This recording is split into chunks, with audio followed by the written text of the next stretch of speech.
4 piece হাঁস কিনেছিলাম, কিন্তু জানতাম না সেই হাঁসের জন্য পরের দিন এত কাহিনী হবে।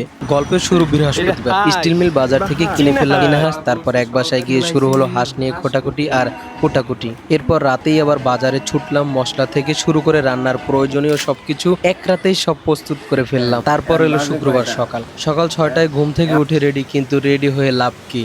একজন আসছে আর একজন আসে না, কেউ বলে এই তো আসতেছি, কিন্তু এই তো যেন শেষই হয় না। প্রায় 1 ঘন্টা অপেক্ষা করার পর অবশেষে সবাই একত্রিত হলাম। তারপর রওনা দিলাম সাগর পাড়ে। সেখানে গিয়ে শুরু হলো রান্না বান্না, চুলায় হাঁস, চারপাশে বন্ধুরা সাথে হাসাহাসি ঠাট্টা, পুরো পরিবেশটাই হয়ে গেল ঝমঝমাট। কিন্তু রান্না শেষ করেই খাবার নয়, আগে ফুটবল হবে। সবাই মাঠে নেমে গেলাম, দৌড়দৌড়ি, গোল মিস, একে অপরকে নিয়ে মজা, পুরো মাঠে সব বিনোদন আর বিনোদন। ফুটবল শেষ হলে সাগর পাড়ে বসে শুরু হলো গান আর আড্ডা।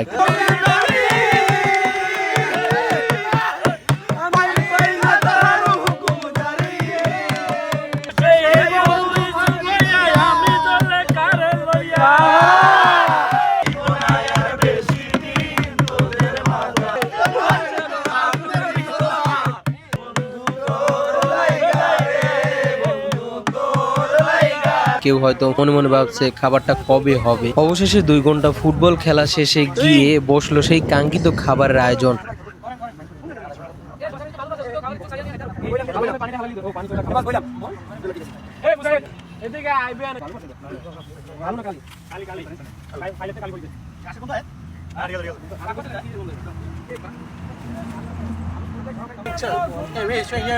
বৃহস্পতিবার রাতে 4টা হাঁস কেনা থেকে শুরু করে ফুটবল, গান আর শেষে একসাথে খাবার। দিনটা হয়তো প্ল্যান অনুযায়ী চলেনি, কিন্তু স্মৃতিটা একদম পারফেক্ট হয়ে গেছে।